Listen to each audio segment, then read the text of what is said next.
María es el camino a Dios y la esposa del Espíritu Santo. Eso dijo el Papa Francisco y no le tembló la boca al decirlo. Y seguramente, como sabes, España es el país más mariano del mundo. Así que no es increíble que la película María de Netflix haya tenido éxito en este país.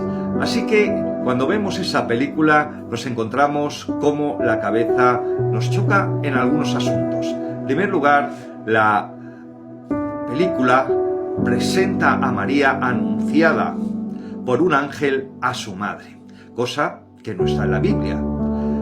Después, Satanás se aparece durante varios momentos de la vida de María para intentar tentarla, para apartarla de la voluntad de Dios, cosa que tampoco está en la Biblia. Seguidamente se le llama al padre de María, Joaquín, cuando en la Biblia, en Lucas 3, que se presenta la genealogía materna de Jesús, el padre de María se llamaba Elí. Asimismo, en otra escena, José coge y perdona a María y la salva de ser apedreada, cosa que no está en la Biblia, y tampoco de que todo el pueblo de Nazaret supiera que estaba embarazada, y lo dice que lo hace solamente por amor, cuando la Biblia habla que José recibió la visita de un ángel para decirle que no tuviera miedo de que aquel que estaba en el vientre de María venía de parte de Dios, lo cual fue una intervención sobrenatural para convencer a este hombre que con razón se sentía traicionado. Otra de las cosas que también vemos en la película es como cuando van a Belén para empadronarse no encuentran sitio por la gran multitud de gente que viene a ver el nacimiento del Salvador. Sabemos lo que dice la Escritura, que no encontraron sitio, pero no por eso. No encontraron sitio porque esa obligación de empadronarse había hecho de que no hubiera lugar para ellos en el mesón y tuviesen que dormir en una cueva o establo de animales.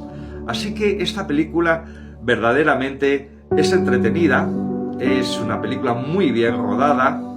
Herodes es un campeón bien interpretado por Anthony Hopkins, que verdaderamente salva la película.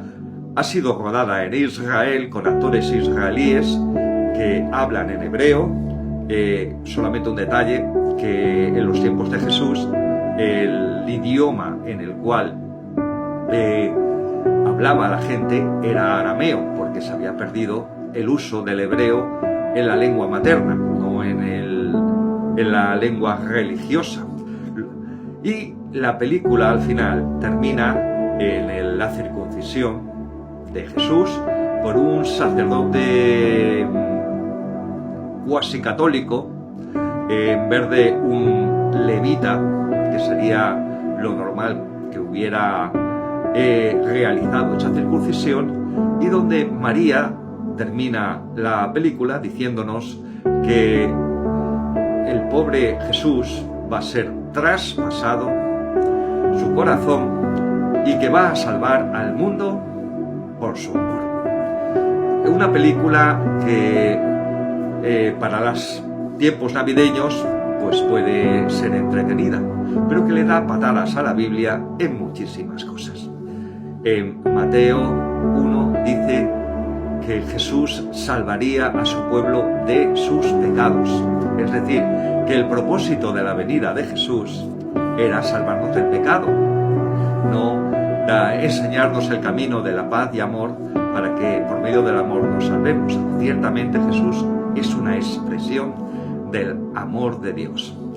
En la Biblia, María es la madre del cuerpo de Jesús, pero no puede ser la madre de Dios, porque Dios no tiene madre. Y dice la Escritura que sería llamado Hijo de Dios, no Hijo de María.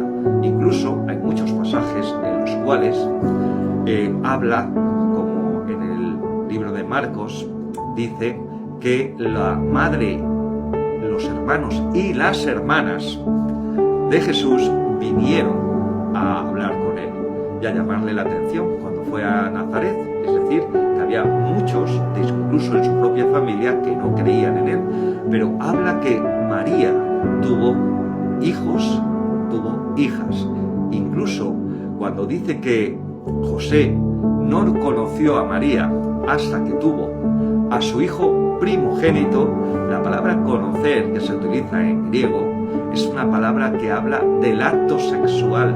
Es decir, que hubo una abstinencia sexual, aun siendo su esposa, hasta que nació Jesús, su hijo primogénito. ¿Qué significa primogénito? El primero de más hijos. Entonces la doctrina acerca de María de la Iglesia Católica, una, de que no tuvo más hijos, que fue inmaculada cuando nació, es algo que no está en la Biblia. El mismo texto de Lucas, en lo que se llama el Magnificat, mi corazón engrandece a Dios, no a María. Mi corazón engrandece a Dios, que mi Salvador. Es decir, que María necesitaba un Salvador como todos aquellos que hemos nacido en esta tierra y que tenemos que reconciliarnos con Dios. Necesitamos un Salvador. Y por supuesto, hay ese famoso pasaje también en Marcos, donde viene María y sus hermanos a intentar detener a Jesús. Es decir, que el conocimiento de el ministerio, la doctrina y la persona de quién era Jesús era limitado, porque le quisieron detener, que no siguiera avergonzando, entre comillas, a la familia. Y Jesús le dice: ¿quién es? Es necesario que haga la voluntad de mi Padre. De José no, porque sabemos que José ya había muerto, sino la voluntad de su Padre que está en los cielos. Y el que hace su voluntad es mi madre y mis hermanos. Así que el mismo Jesús nos enseña que tenemos que obedecer a Dios antes que los hombres, incluso ciertos lazos familiares, si estos se oponen a que nosotros sigamos el Evangelio. El último pasaje en el cual se habla de María es en Lucas 2, estando junto a los apóstoles. Ya no se habla más de ella en la Biblia. María tuvo que recibir el Espíritu Santo en su interior, igual que el resto de los apóstoles, y ahí los estaba acompañando. Y ahí se puede entender que como una discípula más de Jesús en ese tiempo, estuviera al cuidado también de Juan y de otros. Entonces, la Escritura nos habla tanta información acerca de quién era Jesús, cuáles eran sus lazos familiares y quién era María, que no podemos pretender que María sea el camino a Dios, ni sea la madre de la Iglesia, ni sea tampoco la madre de Dios, porque todas esas doctrinas no están en la palabra. Entonces, si queremos verdaderamente seguir las enseñanzas de María, ¿por qué no cogemos el pasaje de Mateo cuando son las bodas de Canaán y María dice a los siervos de aquel que estaba celebrando esa boda: haced todo lo que él os diga? Así que si tú quieres hacer todo lo que Dios, todo lo que Jesús dice, obedécele y síguele. Yo lo hice hace tiempo y mi vida cambió por completo, y me gustaría que tú también lo hicieras.